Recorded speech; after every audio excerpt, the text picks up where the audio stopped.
The P, the U, the R, the E, the B, the O, the Y, the S, it's Pure Boys. Hold up, it's Pure Boys. Yeah, I got two throats. The P, the U, the R, the E, the B, the O, the Y, the S, it's Pure Boys. Hold up, it's Pure Boys. Say what? Yoway! What's up, Fudge Packers? Welcome to Pure Boys Podcast. What a treat. The last show of our first season of Pure Boys, and we got a great one for you this week. I'm Adam, and also Urine. And I'm Steve, and we got a big, juicy one for you this week. It couldn't get any bigger. This is basically the origin tale of this whole podcast. Yeah, pretty much. Yeah, because this week we're talking about 2010's Pure Flix original, David A.R. White directed, Holyman Undercover. I think the first movie he made himself. Ooh. And he directed the crap out of it. Is right. That's the right response to it, for sure. I think he did an amazing job. The fast shots, the quick cuts, production-wise and looks-wise, it's very early 2000s, kind of. Like, it's about a decade too old. Well, that's what happens when you come from nothing to something, you know? And that's the David A.R. White story, reflected here in Holyman Undercover. I'm not saying he had some lost years doing cocaine, but he might have had some lost years doing cocaine. He's certainly familiar with it. 8-ball corner pocket, that never ends. Wild swings in this movie. Huge, wild swings. Oh, yeah. But before we get too deep into all of the stuff we have to do on this show, we need to start with the Pure Boys prayer. God. Squeeze them. God bless our podcast. Don't tell me to squeeze them. I know how to squeeze them. God bless all podcasts. I'm trying to be helpful. We love you. And release. Ooh. And release. My pecs are sore for some reason. Well, that's where your nipples are. Are you watching TV right now? I can see television reflected in your sunglasses and it's moving around. Shut the TV off. Focus on the podcast. What are you doing? Okay, I was going to warn you about this and see if it was okay, and then I just didn't. There's a big old curling match, and in Northern Haiti, we love curling. Shut it off. What are you... A big old curling match? Shut it off. We're talking about Holyman Undercover. Watching it. Give the respect to David A.R. White's masterpiece that it deserves, please. Okay, it's off. You can't see any more reflections. Well, I can still see... your television's still on. I can still see it reflected in your glasses, but that's okay. I don't see it moving. You need the light. That's fair. Come on, you gotta shine the light down on this beautiful face. Called out on his own podcast. I thought it was appropriate. This guy told me he's on ecstasy this morning, and I'm just blown away by it. I'm loving it. I think that it's a great way to cap off the first season of this show, and just a beautiful way to really represent God's values. Well, I've never done it before, and I wanted to get on that ride that E train. Yeah. Oh, yeah. Your favorite character from Entourage is E. Everybody knows that. Yeah, well, he turned me on to E. There you go. Good. That's it. Hey, Steve, I got a question for you that's really important. Whomst was the Bagger Vance of Marriage Retreat?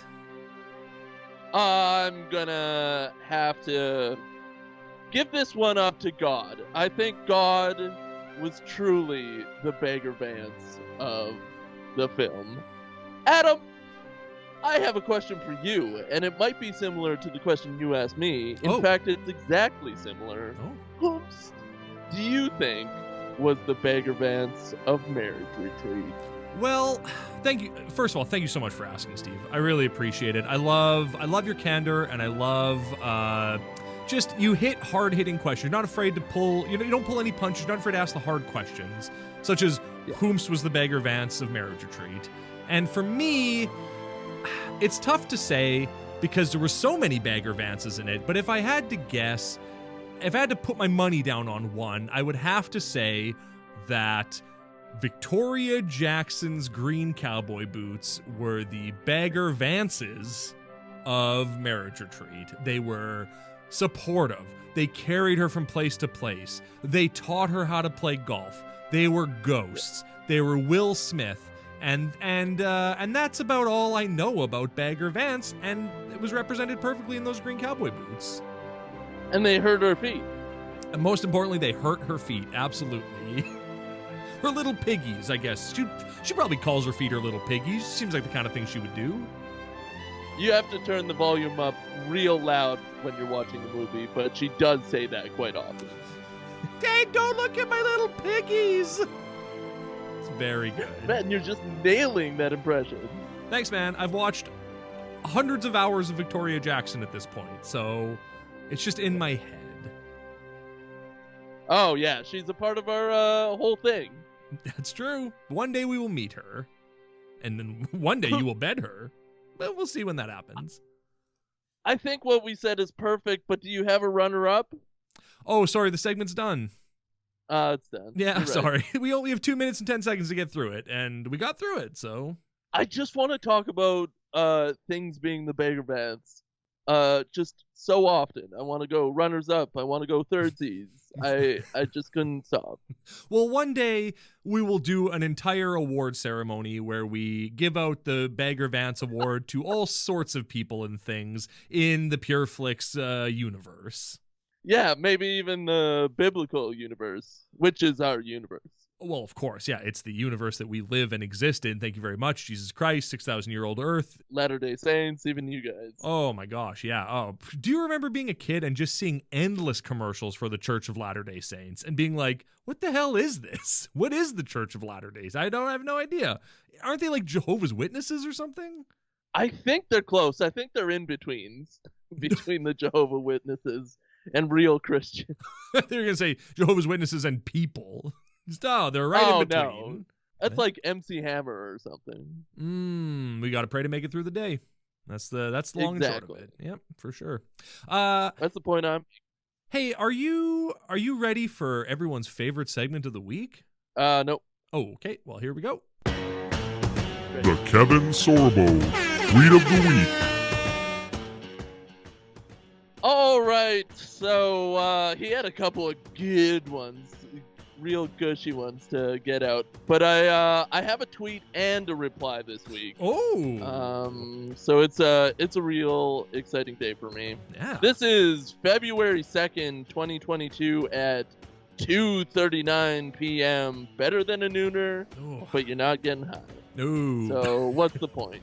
Exactly. It's right in between. You're dumping for yourself at that point, I guess. Selfish. It's a selfish dump for sure. It is, absolutely. Dump for the Lord, dump for ganja, or don't dump at all. Or at the beginning of your day. Sure, that's fine too. I feel is the trifecta. I mean, that's what I mean. When I say the Lord, I mean the start of your day. When you wake up, you see God's beautiful creation, you go, I want to take a big old steamy dump right in my toilet. Yeah, you want to break your butt fast. Yeah, exactly. You've been drinking nothing but bone broth. You want to break that butt fast.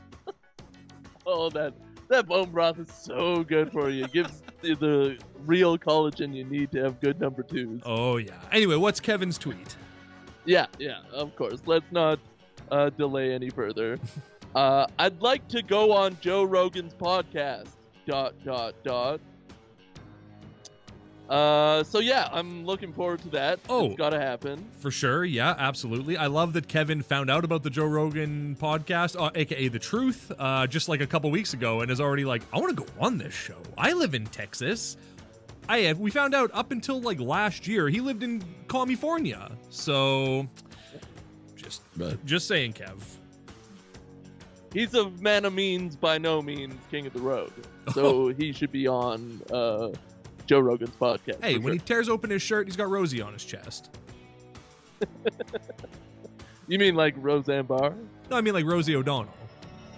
Oh, okay. Yeah. Yes. Yas, queen. So what was watched her in A League of Their Own, and she yells a lot. It's, very good. That's great. Anyway, yeah, go on. Oh, she's in Empire. That's why I was thinking about her. She's in Empire. She's great in Empire. She's an Empire. Yeah, she's got a little role in an episode in Empire. She plays one of Cookie's like old prison friends. It's awesome. Oh, thank goodness. Yeah. That's nice. Yeah. That's good to hear. Okay, I got this reply from Rev Dano. He actually said that the whole New Testament is made up and not verifiable, and said that there were other men named Jesus Christ at the same time as Christ walked the earth. Pretty ridiculous. But he's mostly right about the vaccines, spot on right about the mandate. Hashtag Joe Rogan. Hashtag Joe Rogan. I was fully expecting a response from Joe Rogan, but instead we get one from the Reverend Donahue or whatever his name was. Rev Dano. Paul He's Dano. Cool. Right. Is it Paul Dano's character from There Will Be Blood? I don't believe so. I think it's Fat Scott Ackerman in the skirt.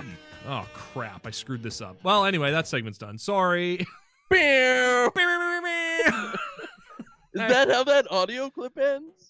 No, I accidentally hit the like scroll wheel on my mouse and it jumped it back to the start of the song. So, but we were in the danger zone. We were in that 30 seconds, the final 30 seconds of the song. So we had to. You didn't say I was just about to get my finger up to start twirling, but I hit the button instead. So. Well, you hit the button instead, and we can move on. Oh, absolutely. Beautiful tweet as always, Kev. We love you, and we love your stance on everything. And just keep doing the Lord's work, you know? Well, I hope he tweets "shut up" at some moment, because that would be great.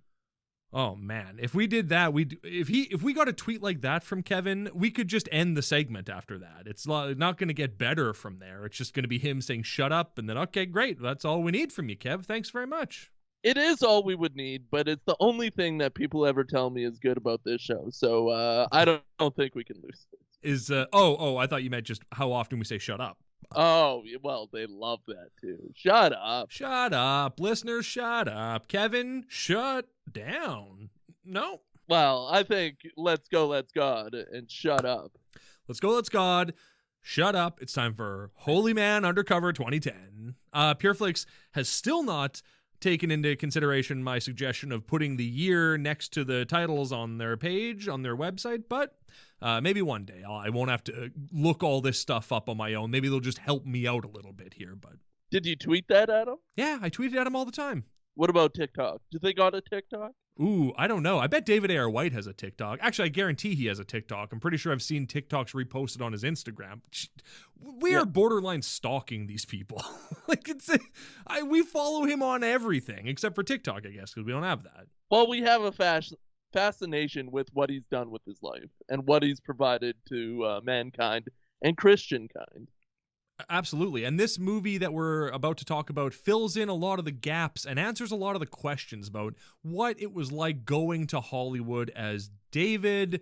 Oh, crap. I had his middle name. I found out what AR stands for, but now I've lost it here. Well, I'll vamp, because this is truly an origin tale of what happened to David A.R. White and how he started his Hollywood career, which blossomed directly into Pureflix. David Andrew Roy White. Oh, it's not Andrew Dice Clay or... That would have been better if his name was David Andrew Dice Clay White. That would have been preferred. Well, the R is silent. You can put any letters in you want.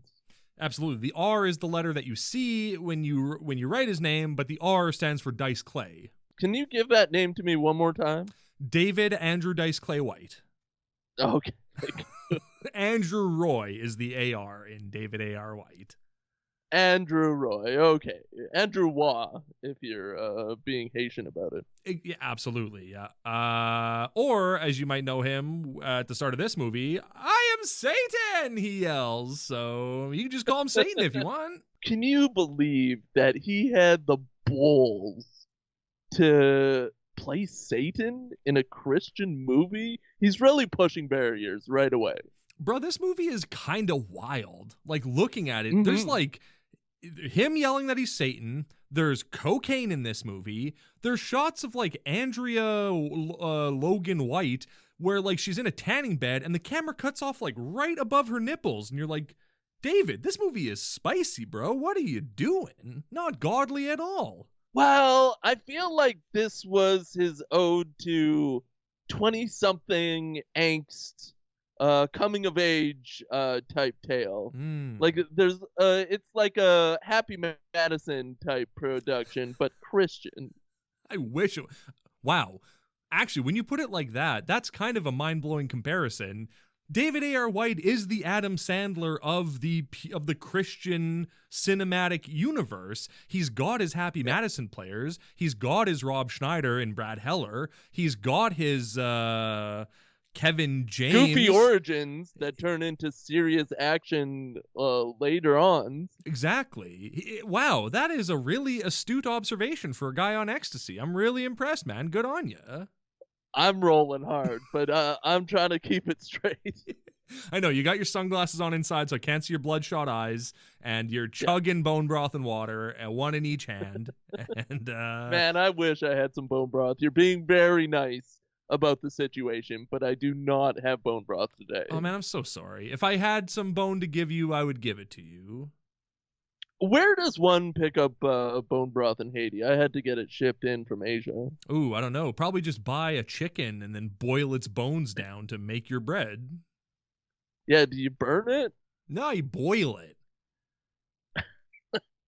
But I don't want all the stuff. I just want the bones. You strain that out. Look, on this week's cooking segment, we're talking to you about how to make bone broth. You start off, get like 2 roast chickens from your local grocery store.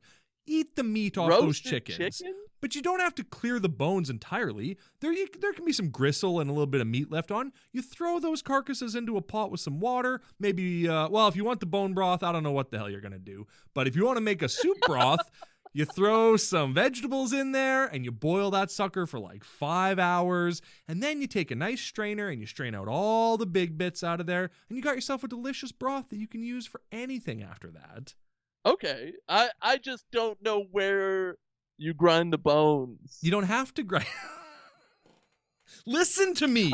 You just have to boil them. It'll suck that marrow right out. You can have it. Meat broth. It sucks the marrow right out of it. I don't think it do. Well, who knows how to make broth here? Put up your hand if you know how to make broth. Oh, look, only my hand is... No, you don't. Put your hand down. My hand is raised. But you're teaching me how to make normal, regular, dumb broth. I want to get bone broth. But you don't know how to make it yet. You've heard me say it, but tell me the steps back. You couldn't do it, I'd wager. I can make a broth that'll make your head spin, and a gravy that'll make your legs quake. Well, that's all I'm after, is a nice thick gravy that'll make my legs quake. Oh, thank goodness. Will it put some Did hair I on my love chest? this movie? Oh, did you love this movie? I don't know. You asked that. No, not really. It was kind of a bad movie, but I loved it for its peak into early life as David A.R. White. Yeah, it's wow. There is so much in this movie. So many people that we know and love who haven't aged a day from 2010. There's just the only person literally missing from this movie is Reggie himself. But like everyone else you'd expect to see in a PureFlix production is there, including some extra people like Fred Willard. Amazing. How did he get in this? Money. Yeah, he definitely took the money. I think they kind of wasted him though. Like they don't give him a lot of meat on those bones. Hey, well, they boiled it off too soon. I do agree with you. I love, like, obviously Fred Willard is like a comedy legend. He's amazing, but he's wasted in this movie. The one scene where he's got the guns and he's waving those around is kind of funny, but other than that, he's just kind of like a straight man. And I go, well, I guess Fred Willard's comedy is kind of like straight man saying absurd things, but they don't give him enough absurd things to say in this. So disappointing use of a great comedian. Yeah, he does play straight men sometimes, but then he has the turn that makes it utterly ridiculous and funny. You give him that extra like 15 seconds of like whatever he wants to say, and you're gonna probably get some gold. Yeah, you get that hot out of him, essentially. And Jennifer Lyons or Lyons? Oh, Malibu Dan's dad's girlfriend, his slam piece that he's not slamming, I guess.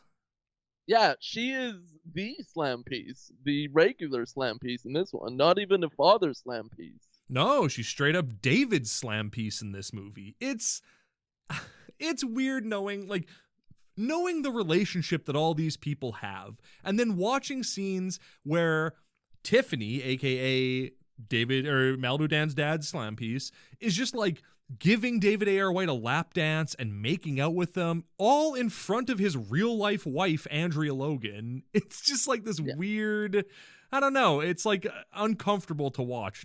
Yeah, and we're doing No Nut February, and we're not allowed to have boners, for God. And it's really hard watching this film without all the eroticism and the cucking. That's what I'm saying. We get that tanning shot of Andrea, and you're like, what? There's no February. What am I supposed to do? I was groaning a lot during this movie, for sure. I get it. Hey, here's a fun tidbit about this movie. There are 4.5 good jokes in it. And I got them all written down, but there's 4.5 jokes that made me laugh. Yeah, I laughed earnestly a couple of times. How does Ernest laugh? Hi, Vern. Probably something like that, eh?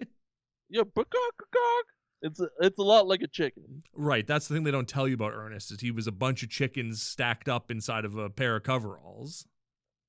Man, chicken's getting a lot of play in this episode. Big ups, chickens. Hey, big ups, chickens. Here at Pure Boys Podcast, we just want to take a moment to say big up chickens of all stars and stripes. You make that broth, you make that comedy, you got everything. Hey, thank you for your eggs. Thank you for your unfertilized eggs. We haven't even brought up eggs. We haven't even gotten to the eggs yet. Hey, one of the first things in this movie that ticked me off. So David A.R. White is an Amish boy growing up on Amish land, whatever that would be. Mennonite. No, he's Amish in this. Oh, yeah. Yeah. Well, that's what he said. He says that he's Amish in it. So maybe I think he was actually raised Mennonite, like David A.R. White was actually Mennonite, but yeah. Because the Mennonites make the Amish look like the Hells Angels or whatever the hell he said in Run On, something like that. But yeah, this Amish appealed to more people back then. There were like quite a few Amish comedies out there. Oh yeah, for sure. There was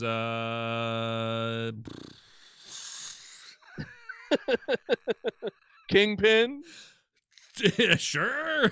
There's that son-in-law. Was he Amish in that or just a farm folk? Son-in-law? Yeah. There was the Tim Allen Travel Trip? The Tim Allen Kirstie Alley movie? Back on the farm? Sure, whatever. Basically, we could talk for hours about all the different Amish movies that existed out there, but today we're talking about this one, Holyman Undercover. The thing that ticked me off right at the very start, though, is we see David A.R. White walking around Amish country, and he goes, I grew up in Amish country. He's really playing the violin, which is pretty impressive. And again, a through line throughout David's career is him showing off the violin, playing the violin. We're not doing an Amish month. I'm so sorry. Don't send me that. We're not doing an Amish month. I'm putting my foot down. We already have the rest of the year planned out. Well, eventually I think it's a good idea. Okay, I don't disagree. I think you're right. Yeah, just not 2022. 2023, oh, no. New Year, New P, Amish month. We're booked up to the brim.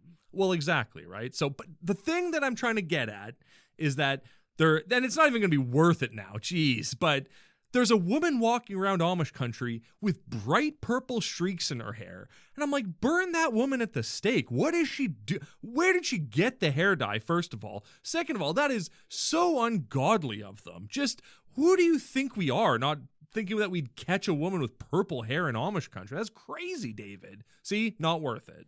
Very worth it. How dumb do you think we are to think that like somebody in Amish country is dyeing their hair purple and streaks no less? Ugh. Like at least dye her whole head. Right? Yeah, dye her face and her eyes and everything purple. Tattoo her eyes. Alien Amish. Hey, That's my favorite post-punk band of the early 2000s. It's not bad. It's not Amish bad. Alien maybe better. No, I like Alien Amish. Yeah, Yeah. it's more cumbersome. Well, it flows a little better too. So, and those words, that's the order those words would be listed alphabetically. So. Oh yeah, exactly. You got to go with alphabetical. Oh yeah. Hey, did you like when the Japanese tourists roll up to watch him milk a cow, and one of them goes, "Oh, Gojira," and you go, Yeah. I don't know, guys. Rook Gojira. Exactly. And all the tourists are pulling their eyes back, and you're like, David, don't do this. This is offensive, David. Don't do this in your directorial debut. But he already did. It's such a weird joke to make in 2010. Like maybe 1970 that would play and get a huge laugh in the theater. I mean, when did Austin Powers and Goldmember came out? Because that's the last Japanese person yelling Godzilla joke that I think worked. Well, it was making fun of the joke, and it was a real, subversive joke. Well, exactly. That's what I'm saying. It dissected the comedy of it perfectly, and it basically shut the door on those kind of jokes and said, we don't need to make these anymore. We've already done it perfectly in Austin Powers in Goldmember. Are you looking it up right now? Please tell me you are. 2002 film. Oh, well, there you go. So David Airwaite's 8 years late to the party. Classic. Just aggressive racism. I know, right? It's bizarre. But you know what? You know why I think that's in here? Because this movie was not it was not written by Tommy Blaze. And that's the thing, is like everyone else from the family is there, but not Tommy Blaze. And it shows in this movie. You need the Blaze man to tighten it up and to make it sing, essentially, right? But he's missing. We miss him. Well, famous anti-racist Tommy Blaze definitely was needed throughout this movie. You're absolutely right. You can see that he tightens up these scripts, even if David A.R. White writes them, or is Reggie probably gets in the room once in a while and throws down a couple of jokes because he's so hot. Yeah, of course. Yeah, he barges his way in, and they let him because he's hot, and it's fine. And we'd let him too. It's fine. Well, he's hot. He's hot. So it's Rumspringa, and that's when I guess it's a real thing, when Amish people, when they turn 18, they go out into the world for a year and get their danguses wet and then realize, oh, religion's dumb. I want to like party and smoke weed and like watch a movie. That sounds cool. So they never come back. Or sometimes they do. I don't know. Or you go back because you never want to have to, pay bills or do taxes or all the dumb stuff that comes along in regular society. You just get to go home and frick all your cousins. It is wild to think that they just live in like a fantasy world where they're just like completely separated from society and just like, yeah, we don't do anything here. What are you talking about? We milk cows, we build barns, we frick our cousins, and we pray. They do some hard physical labor, they give it all up to God, and then they go to bed without watching TV or talking on the phone all night. Ugh, could you imagine? Could you imagine not spending hours of your day staring at your phone? What a boring existence that would be. You would miss so many updates. You'd miss so much updates. Yeah, the sky basically looks the same every night, and you're just staring off into the pink glow of it. Hey, we get to the first decent joke in this movie in the Rumspringa party scene. There's one of the fiddlers in the Gene Butler band is like freaking out, and David's like, oh, he's going off again, and he like can't fiddle, and he's like, he's like freaking out. He's his old man, and his mom says, oh, well, that's blah blah blah, he went off to Woodstock for his Rumspringa and he never really came home. And I went, that's a decent joke. That's not a bad joke, David. I'll give you that one. That's a good one. It's a thinker. That's for sure. It is, absolutely. You know who else is a thinker? The deaf giant who's in this movie. Did you see him? Did you recognize him? No, I didn't see anybody who was deaf during this whole movie. Well, he might not have been deaf but he's certainly deaf when we met him as the giant bunny man in Hitting the Brakes. Oh yeah, he's like the secondary bunny man, he's right? The second bunny man, yeah. I don't know if this is his real name. If it is, that would be insane. But in the credits, he's listed as Tiny. Like, that's his character name and his real name, according to the credits. Also, he plays exclusively characters named Tiny in Pure Flix originals. His name in Hitting the Brakes is Tiny. His name in this movie is Tiny. And his name in Brother White, which we haven't watched yet, is also Tiny. So It's cool. You mean he's not in Sons of Thunder? No, he's not according to his IMDb, which is like bizarre, but maybe he's just like old and he just can't do it anymore, which fair enough. Maybe he's just too big for a motorcycle. Like, you would have to make him a motorcycle. Right, you'd have to paint his body silver. Yeah, of course. That's the color that stands out to you when you think of a motorcycle, silver? Yeah, of course. Chrome. Thank you. Sorry. Oh, geez, are we doing the Beverleys right now? I keep hearing motorcycles in my head. I have been singing the Beverly song in my head the last couple of days. Which one? And it's getting to me. Which one? The Beverleys or Listen Up, This Is Our Story. This is our story. We are the Royal Beverleys. Yeah, the Royal Beverleys. That's what I've been singing to myself. That's a good one. That's a good one.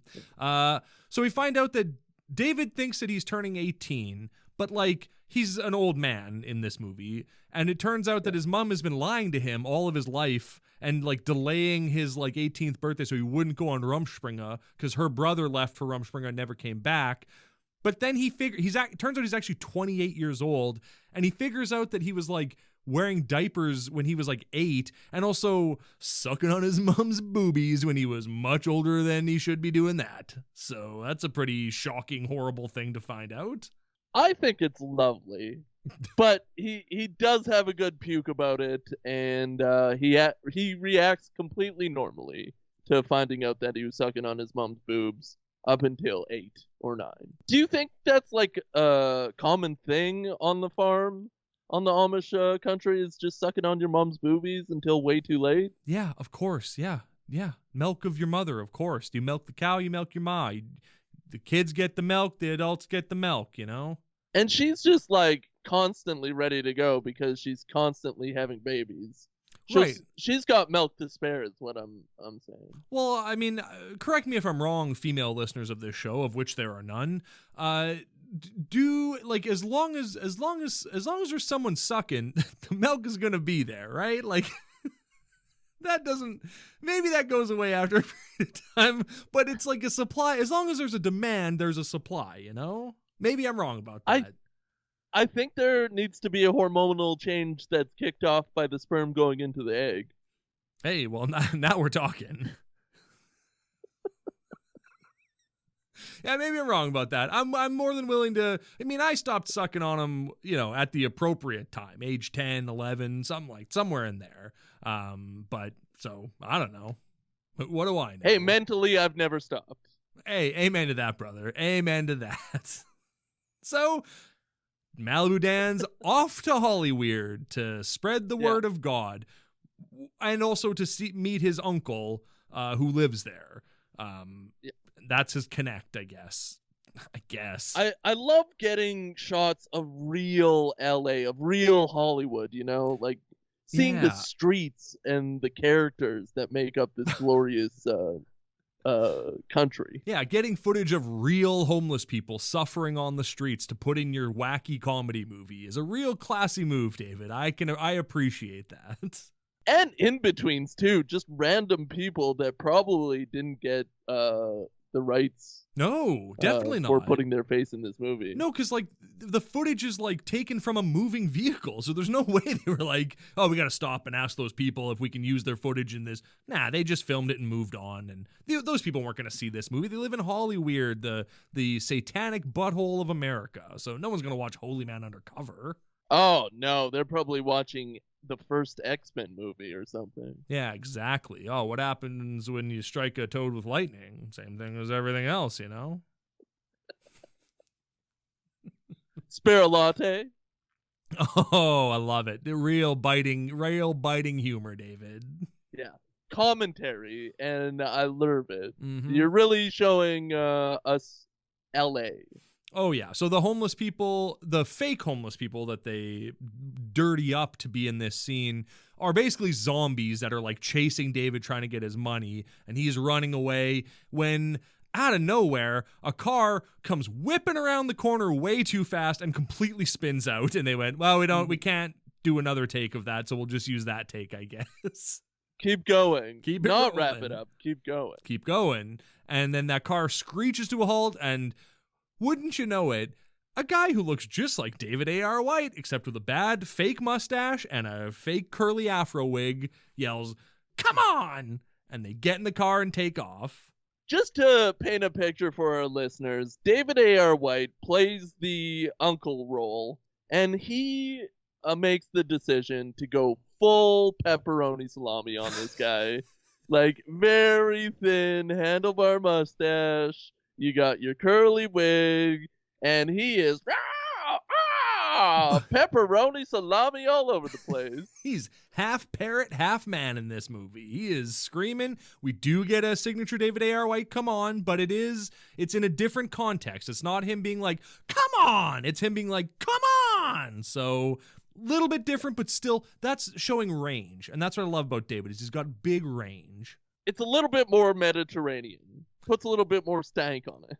Absolutely, yeah. Well, and his character is swarthy as all hell. You said he's got a curly wig on top. He's probably also got a curly wig below, you know? Oh, yeah, he definitely got an extra wig to put in his pants. Really to feel the pepperoni salami. Well, of course, yeah.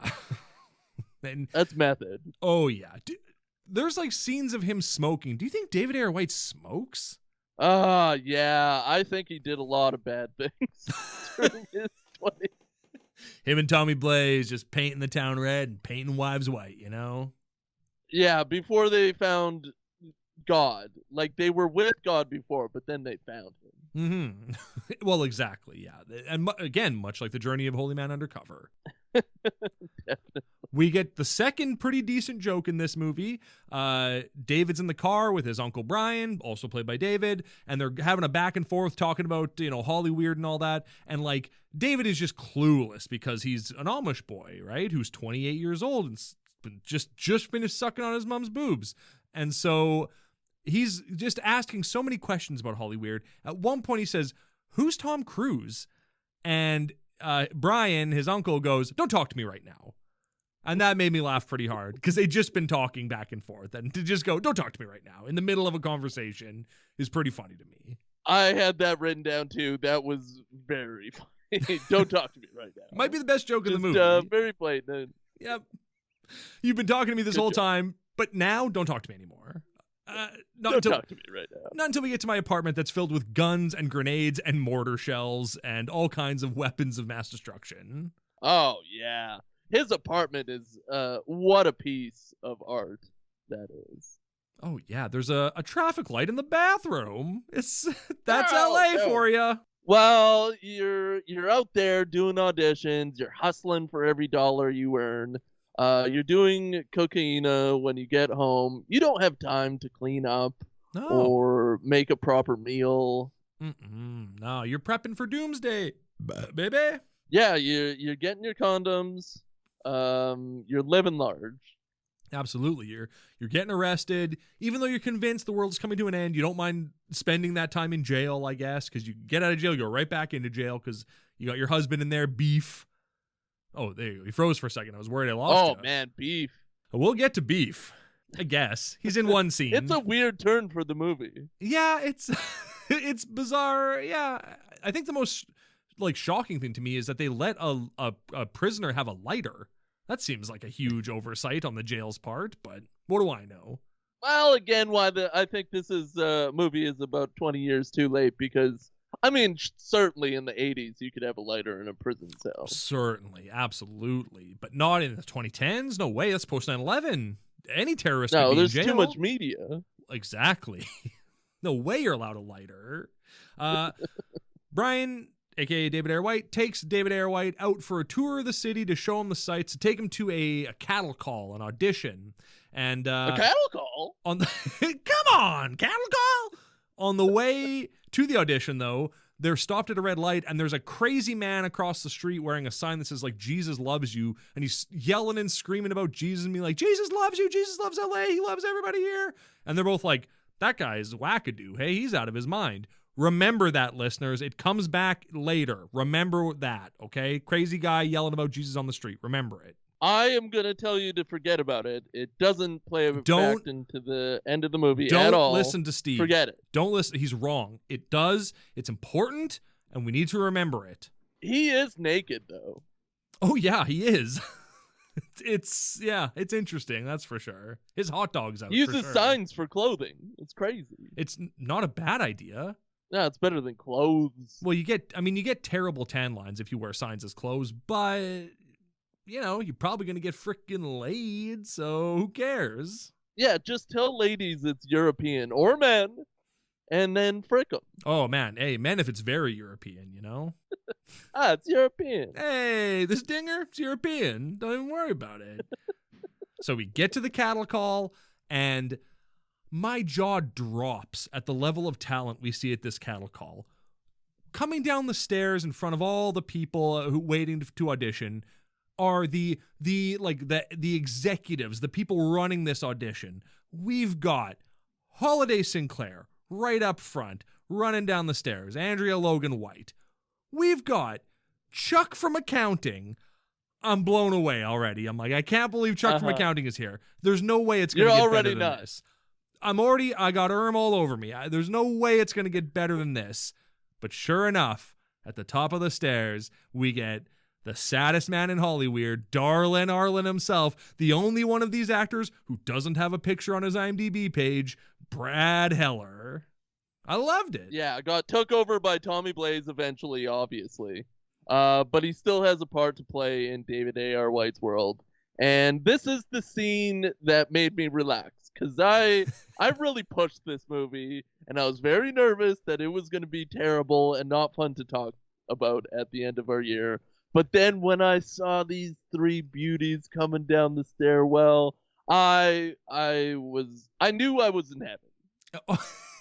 Yeah, we're doing this live from heaven. We both died during this scene, and our souls ascended. God flipped our kill switch, and we were able to die. And thankfully, we died of a heart too full. And what better gift could there be than that?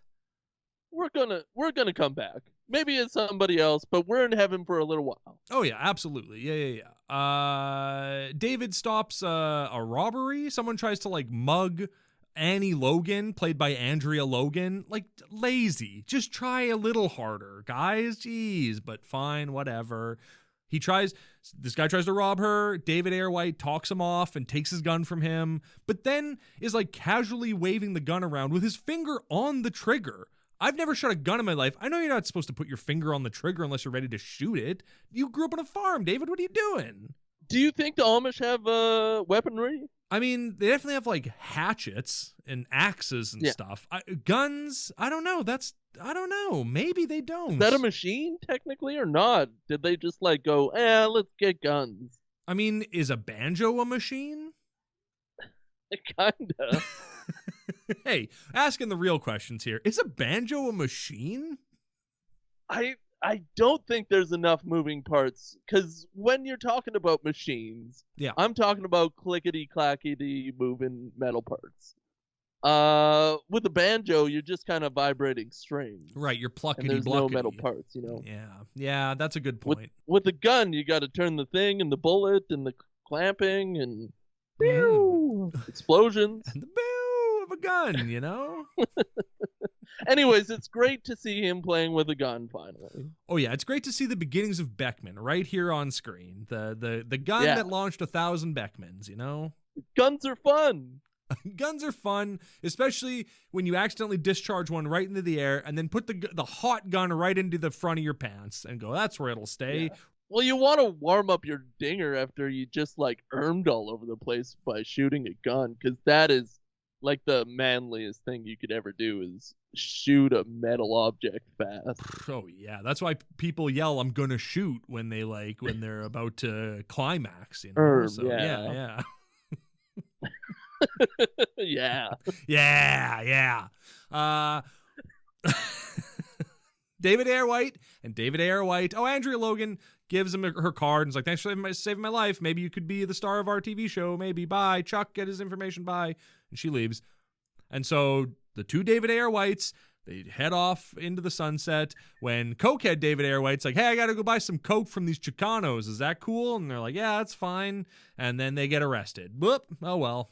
Yeah, very racist Mexican gangsters again, going for the full full Monty, if you will. Oh yeah, and like one of the guys is not Mexican. Like one of the guys looks Latinx, but one of the guys is just like Brad Heller with a shaved head. So I have my doubts. They look very normcore. Oh yeah, they look like they're office workers. At least get like Luis Guzman or something like that to be in this movie. In 2010, you gotta expect that you could get Luis Guzman on set for like a day. For half a day. All he has to do is say hello, what kind of car wash do you want, then sit in the back seat and get arrested. That's easy. Luis Guzman could do that in his sleep.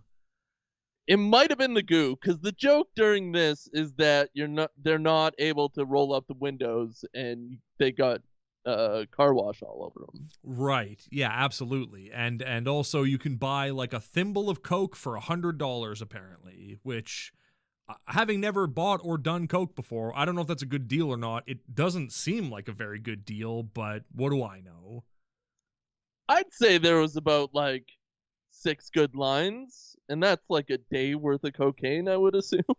Well, based on how many lines like Uncle Roy or Uncle Brian has laid out in his house, yeah, I guess that's his day's worth. That's his morning's worth anyway. They make a lot of cocaine, and it makes me think that they love cocaine. Who? David Ayer White and Jennifer Lyons. Well, where do you think he met Tommy Blaze? At the Coke Shack. 8-Ball Corner Pocket. Tommy Blaze was running a car wash where you sit in the back seat and you slang Coke while your car is getting washed, which not a terrible idea for like how to slang Coke. I mean, it's not a great idea because you have to like get into the car and everything, but at the end of the day, it's kind of clever.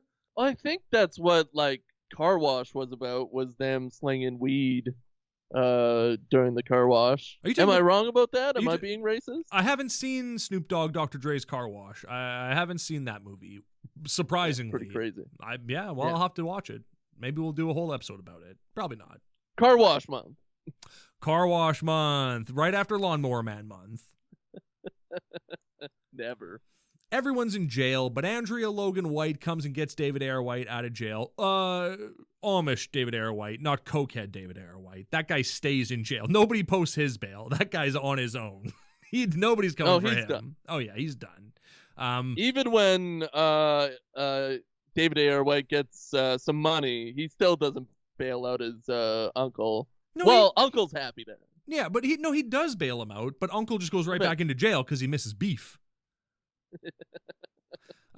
So the first time David Ayer White goes to visit his uncle in jail, we get treated to.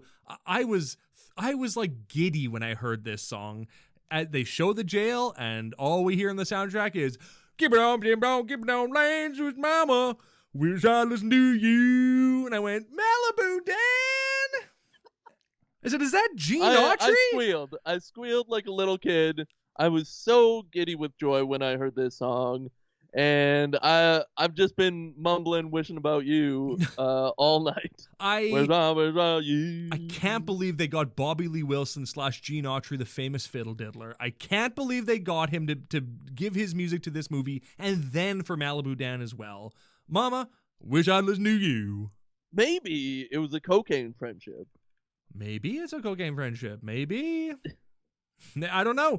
I know Gene Autry's been dead for 20 years at that point. He had not been alive for quite a while when this movie was made, so I guess that's got to be Bobby Lee Wilson then. I guess, yeah. There's definitely a lot of close-knit ties between the country community and David Ayer White. And cocaine. Andrea invites David Ayer White on a date. Their romance makes zero sense in this movie. Like they don't really have chemistry together, even though I think they were like married at this point. B, why does she fall in love with this guy? He's not even that handsome. He's got terrible bangs. I think that's what they're kind of going for by her being into cruelty and being into being a producer and crapping on people and success. And he's, the lovable farm boy, and they shouldn't get in together, but for some reason they just want to be on each other. Hey, who wouldn't want to be on either of them, you know? I don't know. I don't know if I find Andrea Logan attractive. Yeah, I don't know. I don't know. David A.R. White, I get. I mean, 100%. get that meat. Yeah, of course. He's got those bangs that are beautiful, and just he can't. My favorite thing about David's hair in this movie is he just can't decide what to do with those bangs. Sometimes he parts them in the middle, and that looks not bad. Sometimes they just hang down into his eyes, and that looks really bad. And I don't understand why nobody went, change your haircut, man. Do a different haircut. Figure some, like at least grease your bangs up. Like frost your tips and grease them up like the early 2000s. Well, he should have gone that way for sure, but everybody was scared because they saw the potential in the Pureflix media group. Well, of course, and you can't have some frosted tip surf bra as the head of your Christian film company. That just, no investors are going to get behind a guy like that. No, he had to look real Amish, real all the time. Absolutely. And you know who else is living their character in this movie? Why, it's Fat Scott Aukerman, the French, maybe German restaurant owner. I was pretty good when he came on the screen. They let him fully act. Oh yeah, he really just goes for it. Like the first scene he's in, I went, okay, the French restaurant owner, and then he screams the word nine, and I went, oh, I guess he's German. Well, that's a bad German accent then. That's not, work on it. But hey, he's given it his all, and I appreciate that. I think he's just trying to go Mediterranean. He's trying to pick from all sorts of Western European nations. That's fair. He's calling people comrade. He's saying Achtung, baby. He loves you too. He's calling people bumbaclots. He's everywhere. He's all over the map. We don't know who this guy is. Good day, mate. Good day, mate. Oh, Gajira. He's all over the place. We don't know who this guy is. I think he should have gone Australian. Australian in L.A. in the 2010s? Wacky. Wow. What do we live in? Banff? What are these guys doing here? They're all over Banff. Oh yeah, Nation Banff. It's such a pleasure to see Fat Scott Aukerman though. Like I've this show is making me just love all of these actors. Anytime they show up and they're all in the same stuff. And I gotta hand it to David. Like he keeps his friends close. He's always got a job for his buddies, and he's built his friends' careers. And I kind of respect him for that. I'm like, good on you for like keeping these people employed, because they wouldn't be without you. So very proud of him for that. He's a good man, David A.R. White. It also seems like they're pretty happy. They're having fun on set. They're doing this weird indie comedy together and probably getting tanked every night and discussing the Heller method as often as possible. Yeah, and discussing how to get your picture on your IMDb page, and no one can help them. Sorry, Brad Heller. It's been 30 years. You'd think you'd have one picture on there at some point. Do you want work or not? I guess he doesn't need it because he's got David. Nah, and he's got all these group of people paying him a billy for acting classes. We need to start a Patreon so that people can give us money, and then we can fly to LA and take the Heller method. Like, take a course from Brad Heller and then report back on it on the podcast. It's all I want. I just want to meet Brad Heller and learn from him. Yeah, and just be steeped into the actor's mind and how he portrays art on film in a Christian light. Exactly. Like, how do you bring your faith to life? How do you stop being a holy man undercover and start being a holy man on the covers of DVDs, I would assume? That should be the title for David A.R. White's autobiography or biography that we write. Just pointing an arrow at him saying, holy man on the cover. Wink, you get it? Hey? I'm being completely honest and sincere when I say this.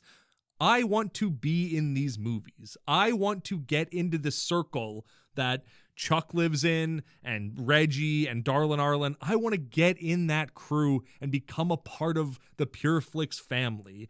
And obviously this show probably isn't going to get us there, but, or maybe it will. I don't know. I don't want to close any doors, but I sincerely want to be in one of these movies and join the crew. I don't know how we get there, but God will provide. And that's the great thing about God. Well, the first thing first is that we have to find God. So check. Hey, I think we both have let God into our lives quite immensely over the past year. Mm-hmm. And so check on that front. Absolutely. Now we got to turn in and devote our lives to God. That's, I think, the step we're in. And by that you mean fly to LA, take a Heller method course and meet these people and then rub elbows with them and then, I don't know, pay them $1,000 to let us in their movie or something. I think we need cocaine. I think that's our key. Well, here's the thing. It was day 1 of the Heller method class. We walk in and go 8-ball corner pocket. And they get it, obviously. Yeah, from behind the stage, Tommy Blaze trips over his own feet running out to get to us. So then we're in. It's easy. Arms wide open. And then we also have cocaine? Jeez. Well, hey, we go fish around in that pocket and you'll find something for you in there. That's when you put your hands up and like wiggle your hips very slowly. Just a little tease, you know. That you can't just give them the whole bone broth. You got to let them boil it first. Hey, I think that's from the Bible. You can't just give them the whole bone broth. You got to let them boil it first. That's something, right? Yeah, that's definitely something. Hey, what do you think Med School Confidential was about? I don't know. The names of the shows that they come up with are funny to them, I guess, but like I have no context for what they're talking about. Well, okay, so Annie Logan, played by Andrea Logan, she's a famous film producer who got her start, her big break, on a show called Med School Confidential. And what that show was about, according to her when she's on the date with David Ayer White, is that it was a reality show where med students at Harvard Medical were vying for the attention of their supermodel teacher, played by Malibu Dan's dad, Slampiece. Uh-huh. Then, in the finale, they switched out a cadaver with the mayor of Boston, and then she dissected his intestines, and then the FBI busted in and arrested her, but she was not aware that that was going to happen. So this dating show ended with the murder of the mayor of Boston, I guess? Yeah. And only she was responsible, I guess. It was a reality TV show. They couldn't break character. And she had to go to prison for murdering the mayor of Chicago. And she's been in prison for quite a while. Like, Andrea Logan, or Annie Logan, has had a huge rise to fame. She's like super famous when we meet her. And David Ayer White, or Malibu Dan's dad, Slampiece, is just getting out of jail. So she went to jail for like 10 years, maybe? Like, she did a bid for sure. And came out and like didn't immediately try to destroy Annie Logan. I mean, she's kind of trying to destroy her, but like, with that amount of backstory, you'd think she would be going for murder. Oh, yeah. She's already got a murder charge. Double jeopardy. You can't get charged twice for murder. She probably had a pretty chill time in jail, though. Like, women jail is pretty easy. Oh, yeah. Orange is the New Black hadn't come out yet, so everyone just thought women jail was just broads hanging out, playing cards, you know, diddling fiddles and having a great time.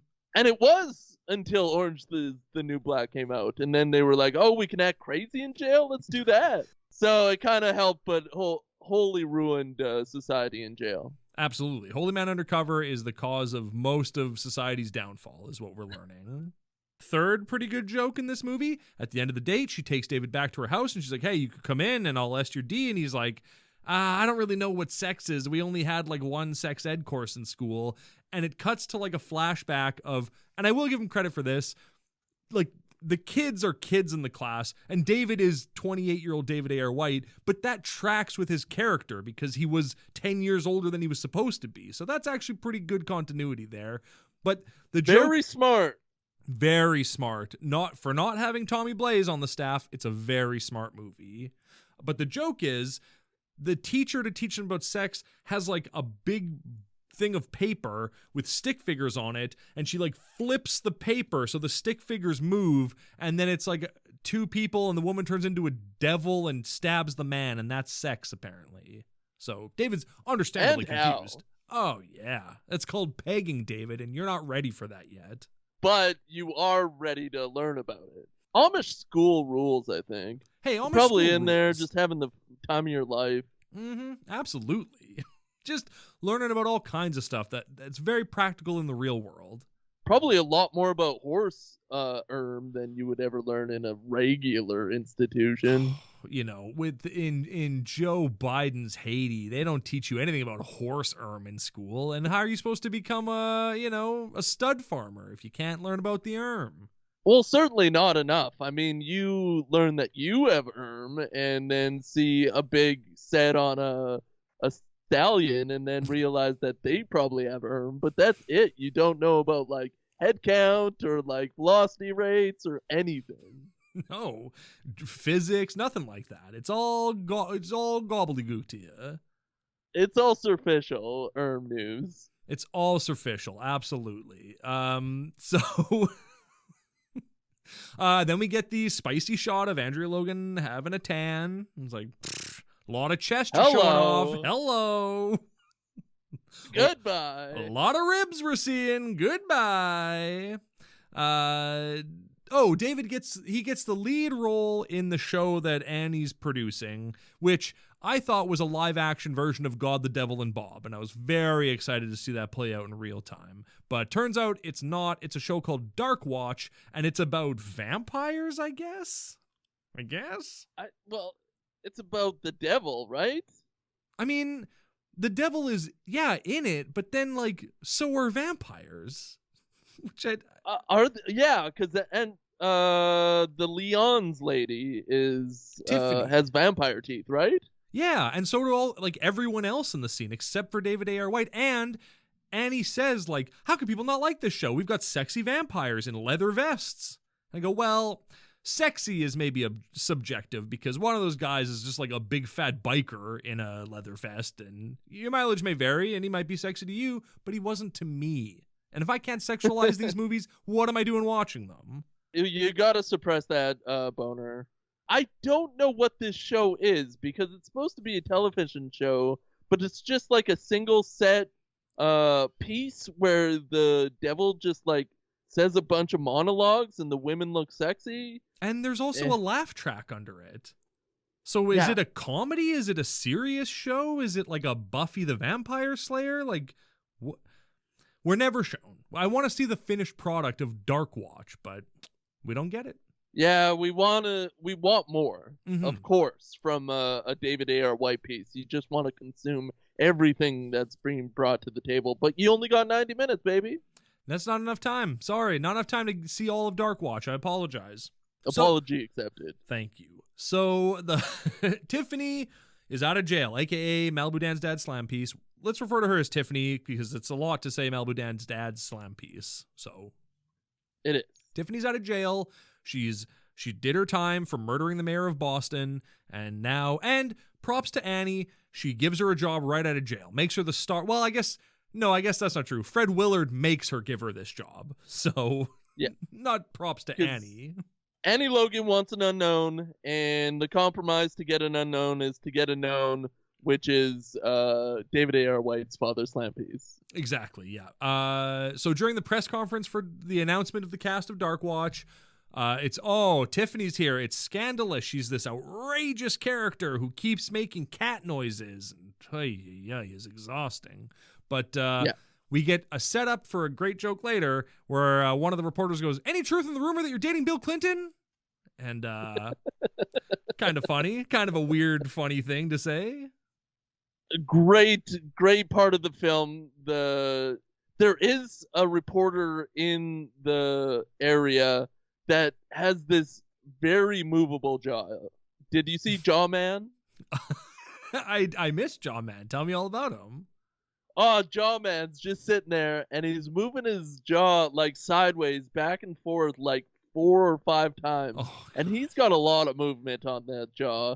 And I just screamed out, "Jawman, Jawman, Jawman." This reporter can move his jaw. Oh, them boys up to something. Yeah, absolutely. That guy, I mean, I hate to break it to you, but that guy's on cocaine. He's grinding his teeth. He's high as frick off coke.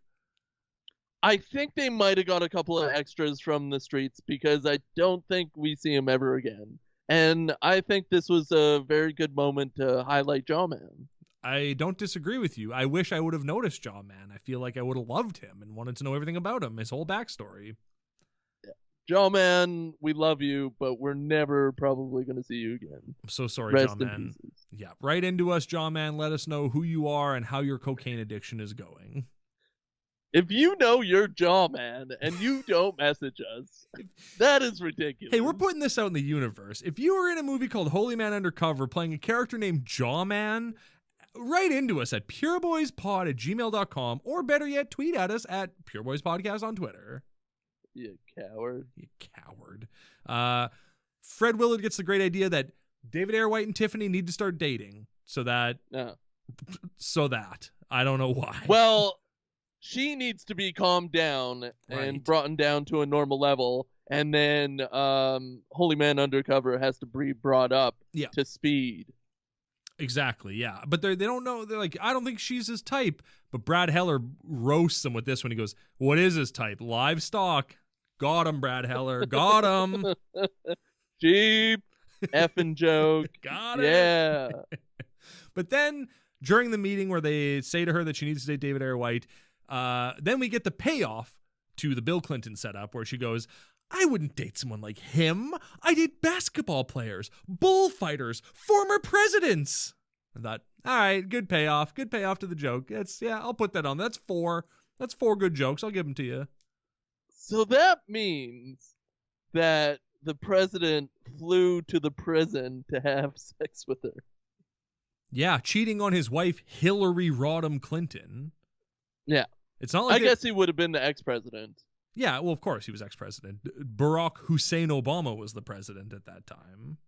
Probably still had access to, like, Air Force One, though. So you just fly into prison, frick, Tiffany Lyon. David Ayer White's father's slam piece. Right, Malibu dad's slam piece. Yeah, for sure. Yeah. Yeah, I could just imagine. And then you get out of there. I could just imagine Air Force One flying into the airport, and in the background you just hear, Grandmama, wish I listened to you. Beautiful. That should have been cut between each scene. Like, why only 2 times? David knew he only had clearance to use it 3 times in his career. He blew 2 of them in this movie, and he was like, I gotta save one for Malibu Dan in 9 years. I gotta save one for that. And he did. Yeah, 2 for you, 1 for me. That's what Gene Autry, the dead Gene Autry's estate, said to him. Yeah. Mm-hmm. Rest in pieces. Hey, rest in pieces. So David's hesitant, though. He doesn't want to date Tiffany because he's in love with Annie Logan. But she's in love with cruelty and money and power. Yeah. So she lets him. She tells him to do it. Yeah, go for it. Frick your way to the top, pal. That's what I did, she says. She doesn't say that. Well, and then once he fricks his way to the top, then he can dump her and get back with Annie Logan. Exactly, yeah. At no point in the movie do we hear the song I Love L.A. by Randy Newman, and I was very disappointed that song never came up. I just don't think they had like a couple of $1 million lying around. They ran out of coke. No money's left. Mm-hmm. You can't get that song. No, but we do get a great song in this movie. I think it's time to get to it because I love this song. We're going to play it too many times, so get ready. Yeah, David is he's fantasizing about a relationship with Annie Logan, and they're on the Amish farm, and it's like this sexual dream where she's going behind a tree and she's putting on Amish clothes. So you see her legs stick out from the tree and she pulls a pair of tights on. And meanwhile, while that's happening, we get treated to this beautiful hymn. Hey, Jesus, I've fallen in love with one of your little birds. She flies even when it rains. She knows that she's in your hand. We could play this whole song and we would not get a copyright strike. I guarantee you. Which is tough because this guy deserves it. Oh, you're talking about Long Live Logos? Yeah, absolutely. Hey Jesus by Long Live Logos? Absolutely. She knows she's going home. I want this to wake me up in the morning. Well, you've fallen in love with one of God's little birds.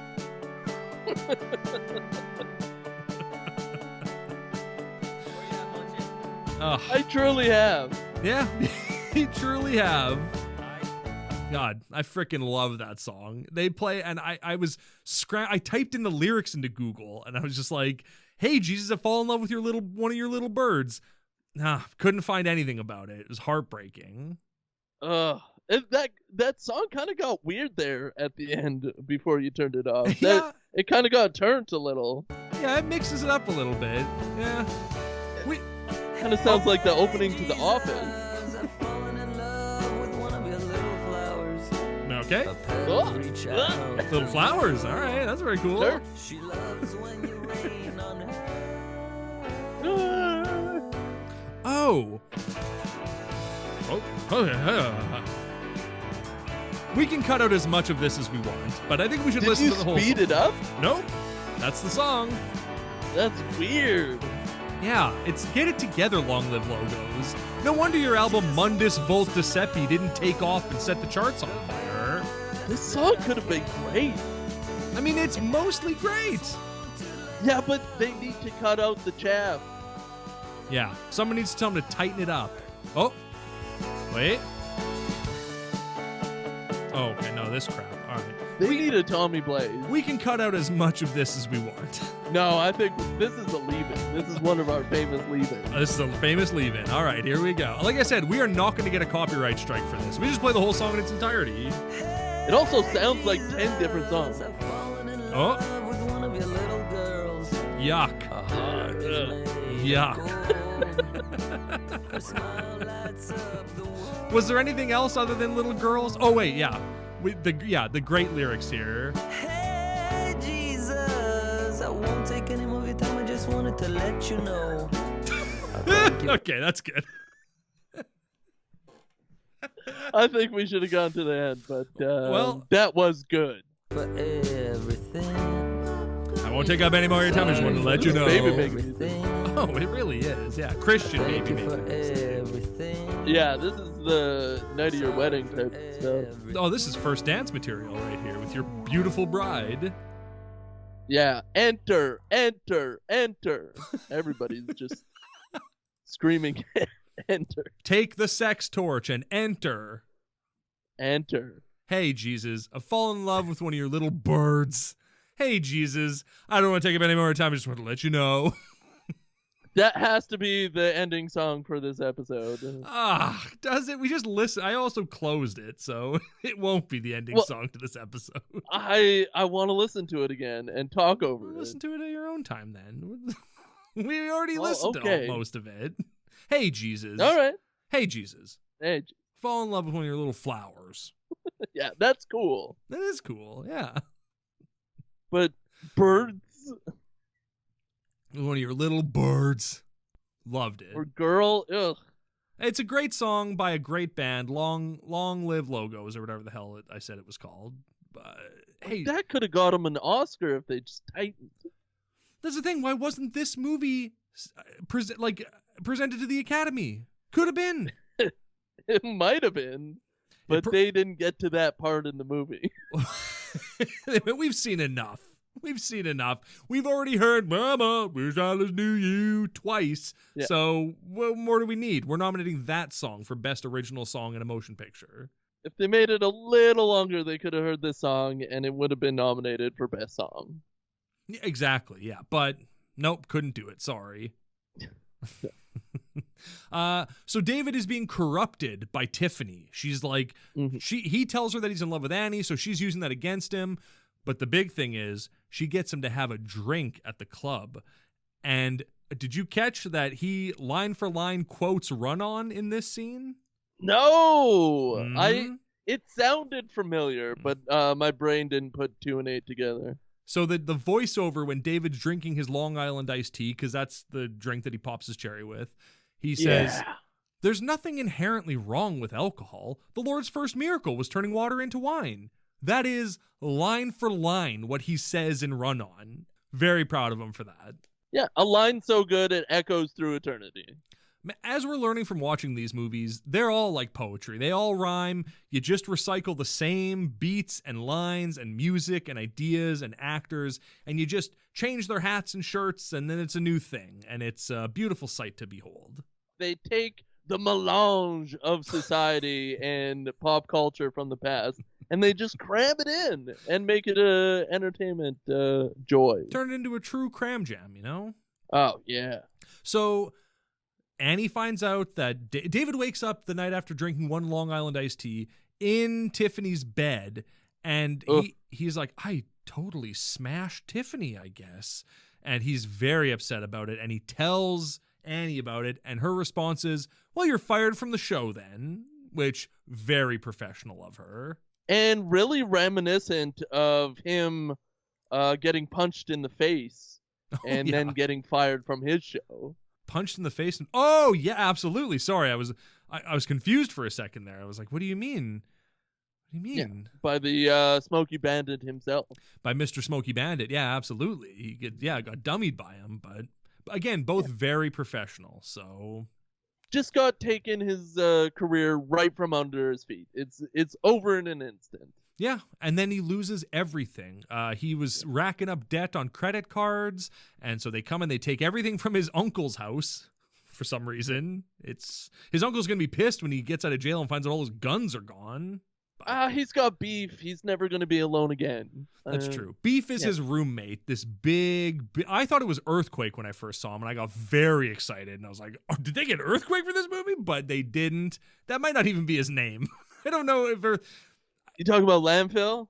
Is his name Landfill? Maybe. I know he's on It's Always Sunny in Philadelphia, and I don't remember if his name is Earthquake on there or if his name in real life is Earthquake. I can't remember which is true anymore. I think it's Landfill. I hope it is. That's a great name. Yeah. Jawman. Jawman, then boy's up to something. He's no Bruce, I'll tell you that much. He really isn't, but he has enough. He has enough testosterone in him to say Beef is what's for dinner, and everybody laughs. I mean, that's pretty funny when he's like, my name is Beef, and it's what's for dinner. And then he makes David hold a lit candle while the lights shut off, and you go, well, I guess things are changing for you, Uncle Brian. Prison rape was very funny back then. Oh, yeah, man. Was there anything funnier in the early 2000s than a man being raped? I can't think of anything funnier back then. Or a man being gay. Imagine that. That would be crazy. Yeah, but to put it in a Christian film in 2010, that was pretty racy, too. Absolutely. I bet that's why this movie wasn't the success that God Is Not Dead was, because there's too many racy jokes. He walks the line and maybe steps over it a couple times for his intended audience. And but he learned, you make a couple mistakes in your early years, you learn from those mistakes, you tighten up the movies, you get Tommy Blaze on the staff to cut that kind of garbage out of there, punch those scripts up, and then you're making hits. Yeah, you want to push the boundaries when you're a young comedian. You want to almost make the audience hate you a little bit so that they learn a lesson. But then you learn you got to just button it up and fly straight. And that's how you make real money. Absolutely. You made real Christian money, get your net worth up to $2 million like your David A.R. White. Oh, he probably has a pool and a pregnant maid. Oh, he responds to that pregnant, like Annie Logan's pregnant maid, as if he's never seen a pregnant woman before. But it's like, bro, you were sucking on your mom's boobies until you were like 20. So what do you mean you've never seen a pregnant woman before?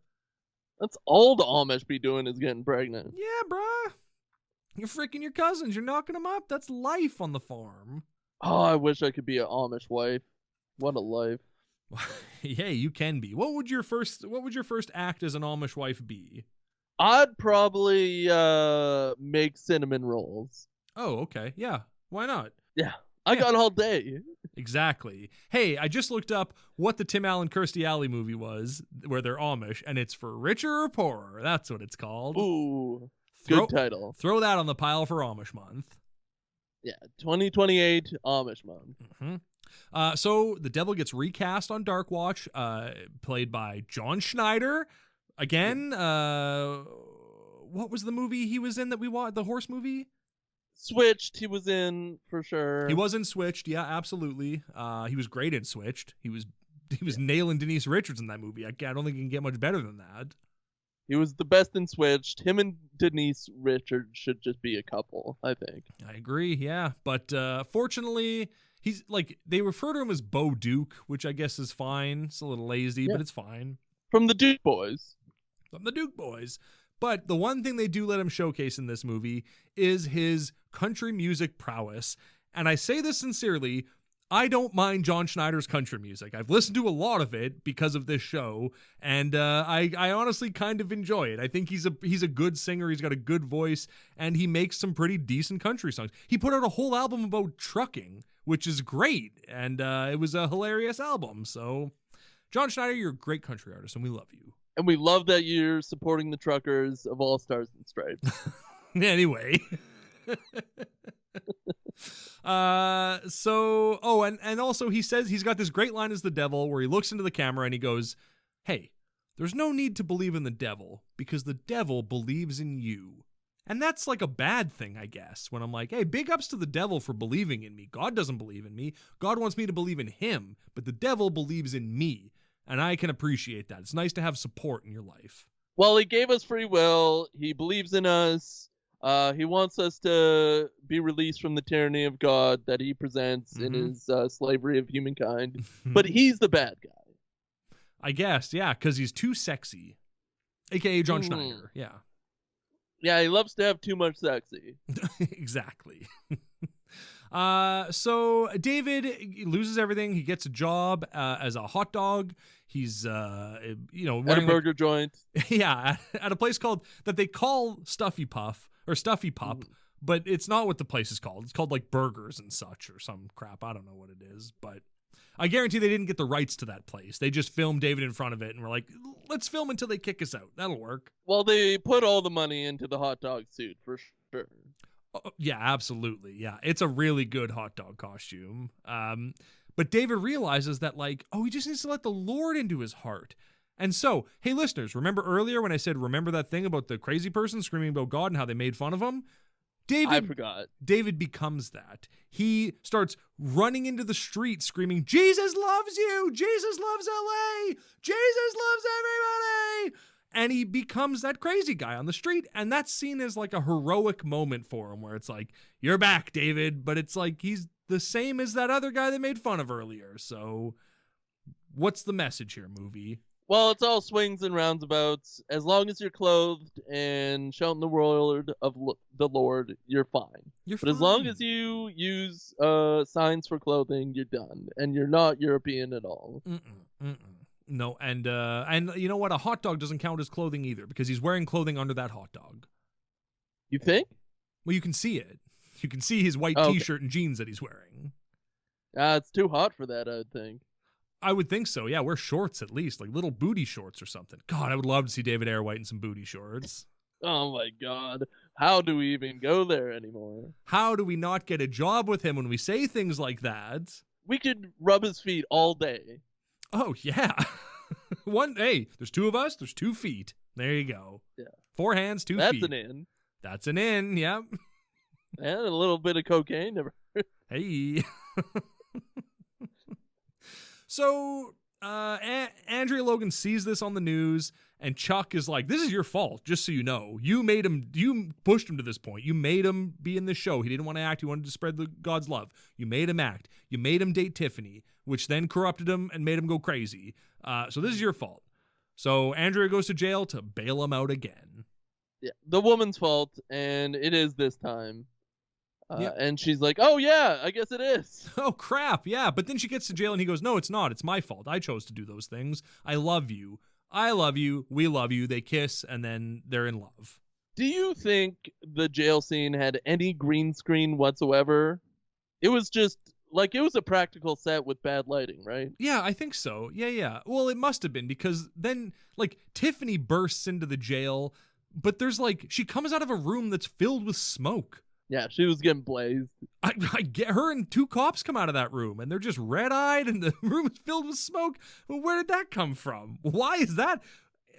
I don't understand what that's supposed to mean. If we ever get to meet David Ayer White in real life, that's the first thing I'm going to ask him is, can I rub your feet? Yeah, right. Second thing, what's up with that smoke at the end of Holyman Undercover when Tiffany comes into the jail? Please tell us. Tell us, and we'll hound him and hound him and hound him about it until we get a classic David Ayer White. Come on, guys! That'd be great. And then we could just melt into each other's arms and float up to heaven. Exactly. Again. Exactly, yeah. Back up to heaven, yeah. Yeah. We in heaven. We find out that David didn't actually have sex with Tiffany. She tricked him and lied to him. And I guess was a trick. Yep. It was a trick sex. So Annie fights her, and I bet David, like, totally busts to that cat fight scene. His wife and his dad's slam piece fighting each other? What's harder than that? I think out of the 15 days of shooting, that scene probably took them 5 days.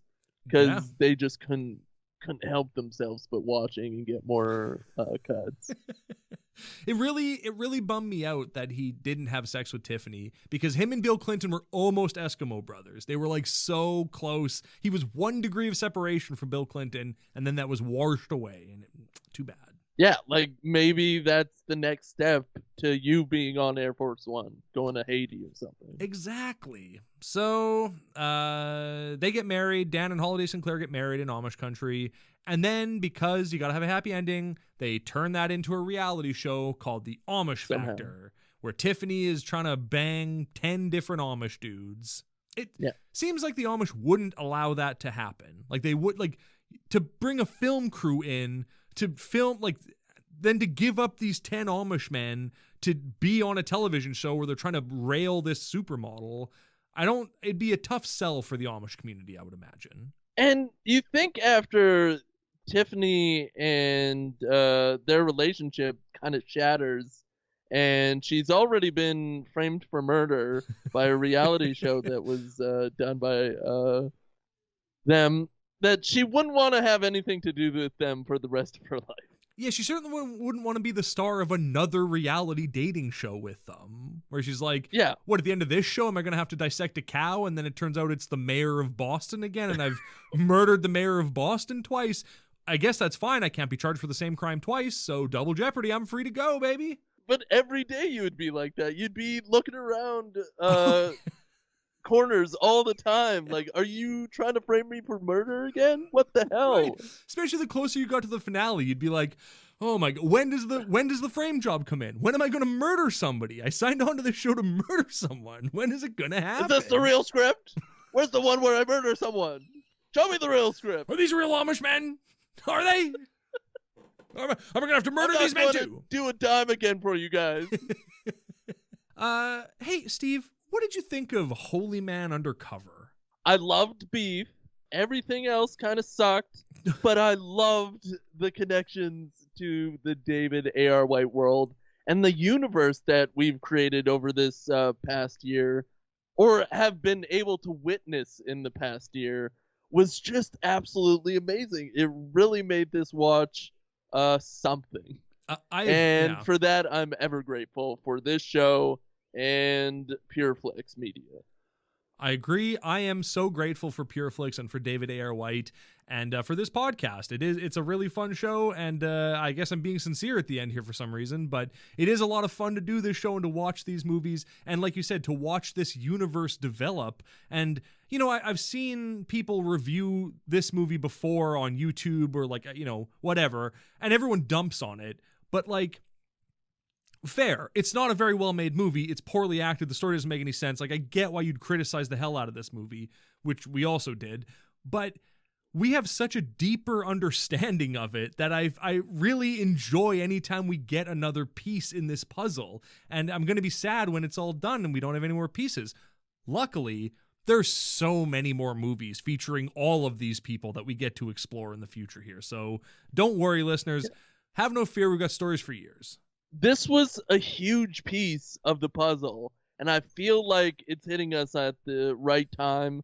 And I, like you, am very much looking forward to getting more of this world and seeing where it takes us. Mm-hmm. We'll be on top of the mountain someday. Oh, one day there will be a picture of us with David A.R. White, and you better believe the caption of that picture is going to be, "Oh, David asked us to take this picture with him." Yeah. Mm-hmm. We love you, David A.R. White, and we can't wish you enough success and to get back with Andrea Logan right quick. Really cold-blooded at the end there. I love you. I love you. We love you.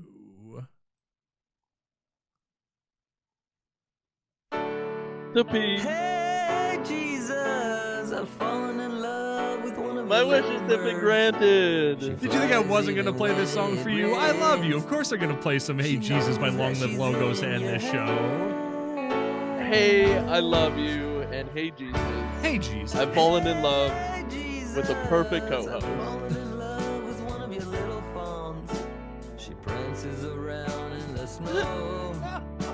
She knows she's going home with you. I brought up a different posting of this song, and Long Live Logos is an ugly band from the looks of it. They're a couple of They're grugs. just not well kept. No, they're just like real jabronis from the looks of it, if I'm being honest. Nice. Yeah. Good for them. Good on Just them. because you're Christian doesn't mean you have to clean yourself. Hey, Well. Jesus, I've fallen in love with one of your little flowers. But I'm excited to listen to more of their stuff. I'm excited to really dig into the Long Live Logos discography and see what they're all about. Yeah, we should probably make a documentary series. Like a... What happened? This is the song. This is like their fish break. Hey, as a guy on ecstasy, you must be loving this jam session. Yeah. I'm rolling and I'm loving it. Rolling in the deep. I love it. Is that what you do before fish shows? Take a bunch of ecstasies? Or something.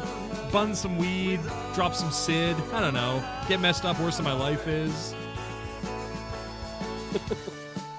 Hey, I'm on the mend from COVID. I'm doing better now. You're better now. You're not intubated.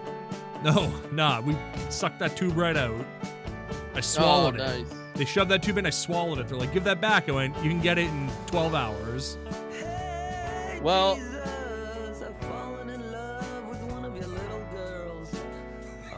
Have to pause to hear what's it? What have you fallen in love with this time, Long Live Logos? which girl's thing? Here we go. My favorite part Fall of in the love song. with Tree Man. Hey, Jesus, I won't take any more of your time. I just wanted to let you know. I thank you for everything. Any more of your time? Sorry I just for wanted to let you know. everything. Just cram all the lyrics in you want. Whatever. Thank you for everything. This is our credit Sorry scene for from now on, I think. I think we should do this every episode. Credit song, baby. Credit song, baby. Beautiful. Hey, here's to 52 more episodes. Stay tuned next Hell week. yeah. We've got a real treat. Mustard Man.